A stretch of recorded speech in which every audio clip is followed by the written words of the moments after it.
At 12, Dylan was just Dylan. He wasn't loud like the other boys who kicked footballs against the brick walls of the schoolyard until the paint chipped away. He wasn't one for shouting or pushing to the front of the dinner queue.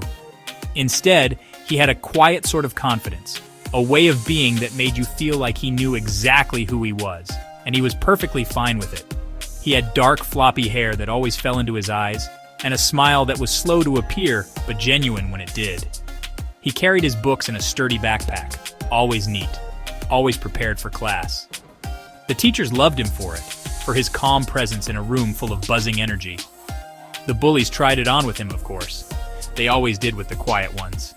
They'd knock his books from his hands or whisper nasty things as he walked past. But Dylan never seemed to notice, or if he did, he never let it show. He would simply bend down, gather his scattered papers without a word, and continue on his way. It was like water rolling off a duck's back. This calmness wasn't weakness. It was a strength they couldn't understand. It baffled them. Soon, they just left him alone, finding his lack of reaction boring. He had his own small group of friends, kids who appreciated his steady nature and his surprisingly sharp sense of humor that would pop up when you least expected it. He wasn't from a family that shouted either. His home was a big, comfortable house with a sprawling garden, a place filled with books and soft music. His parents were kind and attentive, giving him the space to grow into himself without pressure. They were well off, but Dylan never flashed his family's money around. He wore the same school uniform as everyone else, ate the same lumpy custard in the canteen, and never boasted about his holidays abroad. This humility made him approachable, a safe harbor in the stormy seas of secondary school. He was just Dylan, and that was more than enough for anyone who took the time to get to know him. This quiet strength was what drew people to him in the end. He didn't need to be the center of attention to be noticed. His presence was a comforting one, a silent promise that not everything in the world had to be chaotic and loud. He was happy in his own skin, content to observe the world from his own little corner. He found joy in simple things, finishing a good book, the taste of a jam donut, or the quiet hum of the classroom just before the bell rang for home time. It was a simple life, uncomplicated and steady, but it was all about to change in ways he could never have imagined. Monica was in most of Dylan's classes. She had bright, curious eyes and hair the color of honey, which she usually tied back with a scrunchie. She was bubbly and bright, the opposite of Dylan's quiet composure. But they found a common ground in their shared love for art class. They would sit at the back table, their heads bent over clay pots or watercolor paintings, sharing quiet jokes that no one else could hear. Dylan admired her ability to talk to anyone, and she was drawn to his mysterious calm. Their friendship started with shared paintbrushes and whispered secrets over lopsided pottery. Their friendship blossomed slowly, like a flower unfurling its petals one by one. They started walking home from school together, their route stretching longer and longer as they found more things to talk about. Dylan learned about her two annoying younger brothers and her dream of becoming a vet. Monica discovered Dylan's secret talent for writing stories and his fear of spiders. They were different, yes, but their differences slotted together perfectly, like two pieces of a jigsaw puzzle. They became each other's person, the first one they'd tell any news to, good or bad. He was her anchor, and she was his spark. By the time they were 13, their friendship had deepened into something more. It wasn't a sudden thing, more of a gentle slide into young love.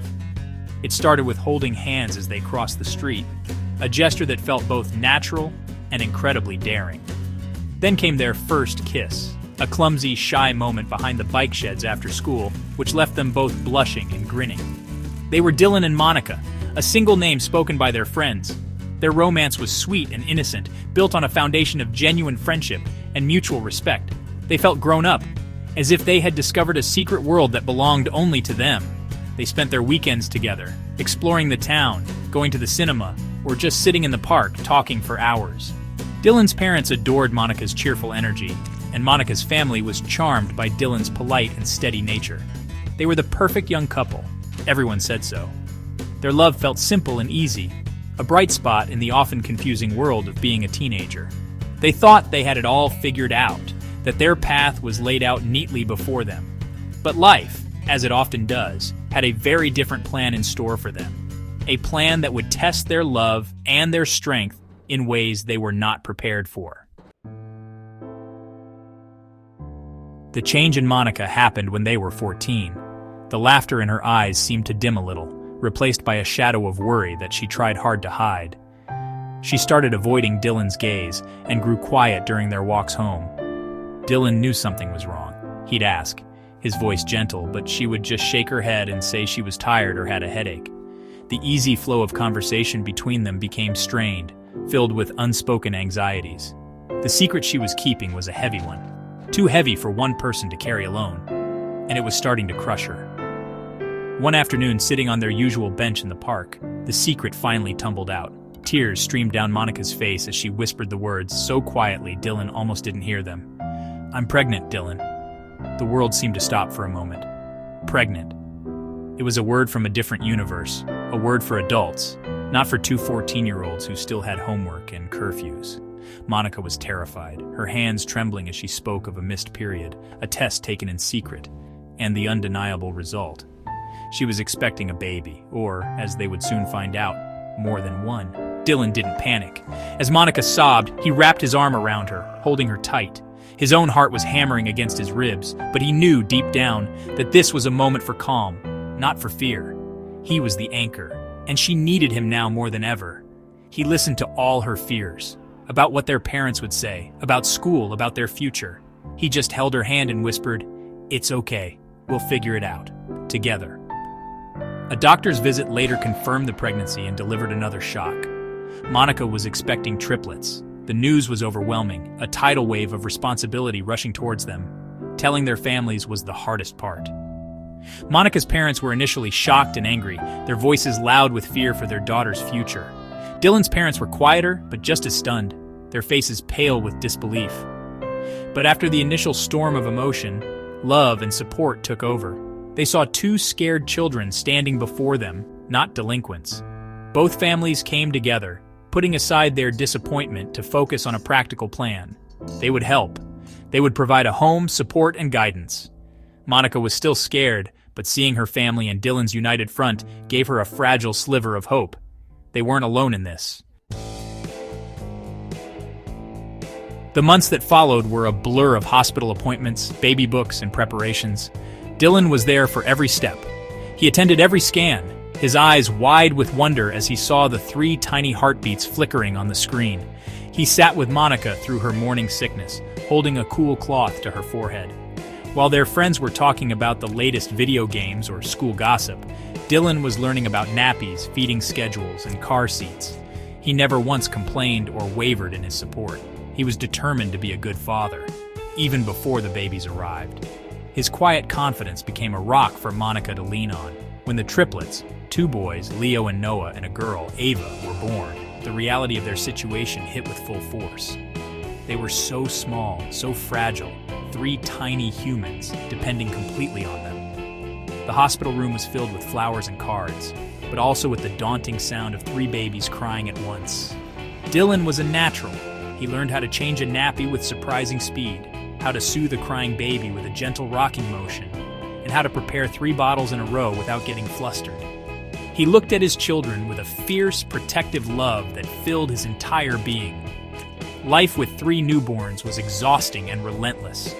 The sleepless nights and constant demands took their toll on Dylan and Monica's relationship. The sweet, carefree romance they once shared was buried under a mountain of responsibility. They were no longer just a couple. They were co-parents, a team running on fumes. The stress created cracks in their bond, and they started to argue over small things. They were just too young to handle the pressure of being parents and partners at the same time. With heavy hearts, they decided to break up. It wasn't out of anger, but out of a sad understanding that their love story had ended, even as their parenting journey was just beginning. Even after they broke up, Dylan's commitment to his children never faded.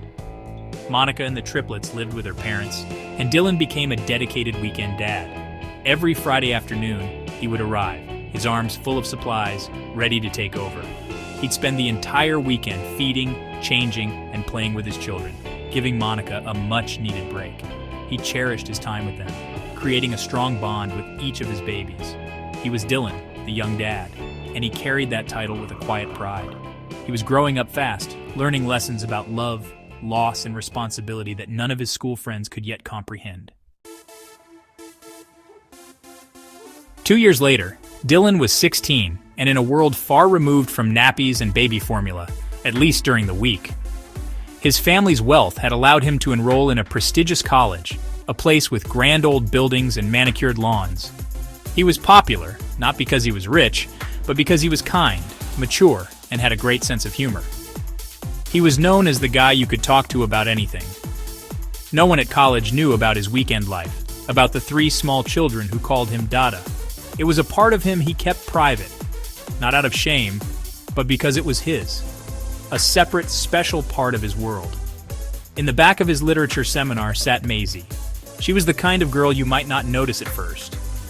She was painfully shy, with big, watchful eyes and mousy brown hair that she often hid behind. She always wore the same faded jumper and worn-out jeans, and she clutched her secondhand textbooks to her chest like a shield. Maisie was from the other side of town, from a world of cracked pavements and council flats. She was there on a scholarship, a brilliant mind hidden behind a wall of insecurity. She lived with her dad, who struggled to make ends meet, and the weight of their poverty was a constant burden on her shoulders. Maisie rarely spoke in class, even when she knew the answer. She would scribble furiously in her notebook, her thoughts brilliant, but her voice silent. The other students, caught up in their own social circles and privileged lives, mostly ignored her. They saw her shabby clothes and her quietness and simply looked past her. She ate her lunch alone in the library, finding comfort in the silence and the company of books. She felt like a ghost haunting the edges of college life, invisible to everyone around her. Her daily struggle was immense, from worrying about the electricity bill at home to finding the money for her next meal. Dylan noticed her. He saw the intelligence in her eyes and the sadness that lingered there. He saw how she flinched when a lecturer called on her, and how she tried to make herself as small as possible. He didn't see a poor, shy girl.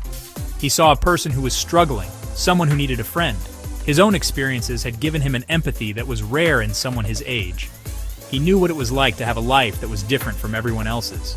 And so one day, he decided to do something about it. He decided to cross the invisible line that separated his world from hers. Dylan's approach was simple and kind. He started by sitting at her table in the library, not saying much at first, just offering a quiet smile. He'd ask her a question about the book she was reading or the lecture they'd just had. Slowly, Maisie began to open up.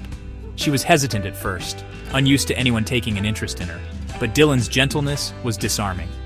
He didn't pity her. He genuinely wanted to know her thoughts. He listened, truly listened, when she spoke, and for the first time, Maisie felt seen. Their conversations grew longer, moving from coursework to their dreams and worries. One rainy evening, Dylan saw Maisie waiting at the bus stop, shivering in her thin coat. He found out she had a 2-hour journey home each way, time that she could have been using to study. He also learned, through gentle questioning, that her home life was difficult. Her dad was trying his best, but the flat was often cold and noisy, making it impossible for her to concentrate. An idea formed in Dylan's mind. His family had paid for a large, comfortable dorm room for him on campus, a room with 2 beds that he had all to himself. It was a luxury he didn't really need. He made her an offer that left her speechless. "Why don't you stay in my dorm?" he suggested, as if it were the most natural thing in the world. "There's a spare bed going to waste. You could have your own space, be close to the library. It would be easier for you." Maisie was stunned. No one had ever shown her such kindness. She was scared to accept, feeling like a charity case, but Dylan insisted it wasn't charity. It was just one friend helping another. He framed it as a favor to him, someone to share the quiet room with. Reluctantly, gratefully, she agreed. Moving into the dorm room changed everything for Maisie. She had a warm bed, a quiet desk, and 3 hot meals a day at the canteen. The constant gnawing anxiety about her life back home began to ease. She started to blossom. With the weight of her struggles lifted, her confidence grew. She started speaking up in class, her intelligent contributions impressing her lecturers. She and Dylan became inseparable, a study team and the best of friends. They'd spend late nights working on essays, fueled by coffee and pizza, their friendship deepening with every shared joke and late-night conversation. Dylan had given her more than a room. He had given her a chance to shine. As the weeks turned into months, Dylan and Maisie's friendship evolved into something deeper. Living in such close quarters, they saw every side of each other. Dylan saw Maisie's fierce determination and her brilliant creative mind. Maisie saw Dylan's incredible kindness, his unwavering sense of responsibility, and the moments of sadness that sometimes flickered in his eyes when he thought no one was looking. They shared their secrets. Maisie told him all about her difficult upbringing, and one evening, Dylan finally told her about Leo, Noah, and Ava. He showed her photos on his phone, his face lit up with a father's pride. The college buzzed with gossip. The popular wealthy boy and the shy poor girl becoming a couple was the talk of the campus. Some people were cruel, whispering that Maisie was using him for his money. Others were simply confused by the unlikely pairing. But Dylan and Maisie paid them no mind. They were happy in their own little world. Their relationship wasn't built on status or popularity. It was built on a foundation of true friendship, understanding, and mutual support. He loved her quiet strength, and she loved his gentle heart. They didn't need anyone else's approval. Their love story was quiet and gentle, a stark contrast to the dramatic romances of their peers. It was found in the small moments, Dylan making her a cup of tea when she was stressed with studying, Maisie leaving a little note of encouragement on his desk, or the two of them just sitting in comfortable silence, reading their respective books. They balanced each other perfectly. Maisie helped Dylan to open up about the emotional weight of his fatherhood, and Dylan gave Maisie the confidence to believe in herself and her abilities. They were a team, facing the world together. Their relationship surprised everyone, but to them, it felt like the most natural thing in the world. They had found in each other a kindred spirit, someone who understood the parts of them that they kept hidden from the rest of the world. Dylan, the boy who had shouldered immense responsibility at such a young age, had found someone who saw beyond the teen dad label, and Maisie, the girl who had always felt invisible, had found someone who saw her, truly saw her, for the incredible person she was. They were in love, and for the first time in a long time, they both felt completely whole. Life seemed to be settling into a happy rhythm for Dylan and Maisie. Their college life was fulfilling, and their relationship was strong and steady. Dylan continued to be a devoted dad to his triplets every weekend, a part of his life that Maisie fully supported and respected. But just as they were getting comfortable, life threw them another curveball. Maisie, just 16 years old, discovered she was pregnant. The news came as a shock, a ripple of fear and uncertainty that reminded them both of how young they still were. The familiar terror that Monica had felt years ago now gripped Maisie. Maisie was scared, not just of being a young mother, but of what it would mean for Dylan. He already had 3 children. How could she possibly add another burden to his life? She worried he would resent her, that this would be the thing that broke them. But when she tearfully told him the news, Dylan reacted with the same calm strength he had shown with Monica. He held her close, smoothed her hair, and promised her that they would face it together. There was no hesitation, no blame, only love and reassurance. "We're a team," he said softly. "We can do this." The decision that followed was a huge one.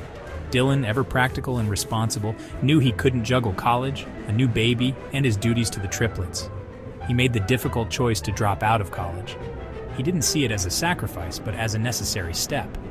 He needed to get a job, a proper job, to support his growing family. His parents were disappointed, but understood his unwavering sense of duty.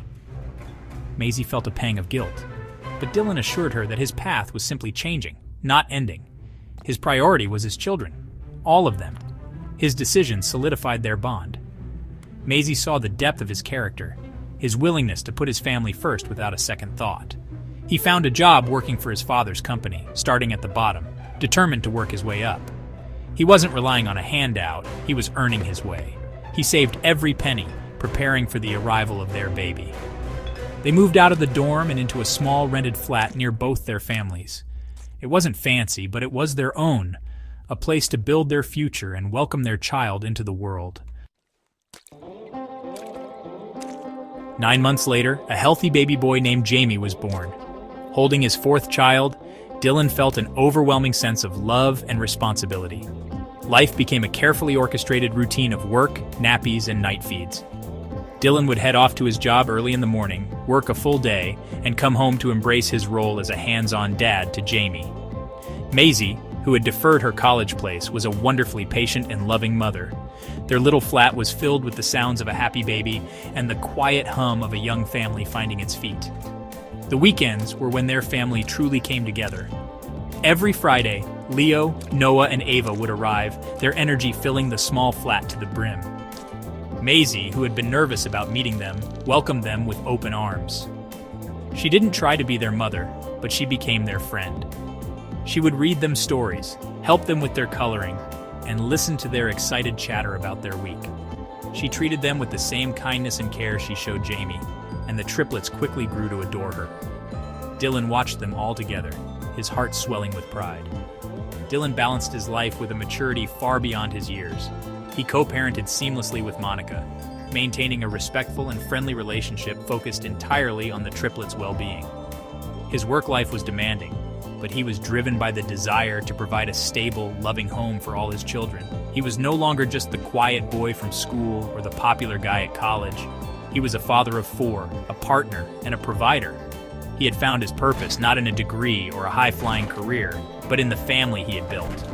Looking at his life, Dylan wouldn't have changed a thing. His journey from a quiet 12-year-old to a 17-year-old father of four had been unexpected and challenging, but it had also been filled with immense love and joy. He had his beautiful family, Maisie, his rock and his love, Jamie, their perfect baby boy, and his wonderful triplets, Leo, Noah, and Ava. They were a blended, unconventional family, a testament to the fact that love, friendship, and responsibility could create something truly beautiful, no matter how young you are when the journey begins. He was Dylan, a teen dad, and he was incredibly proud of it.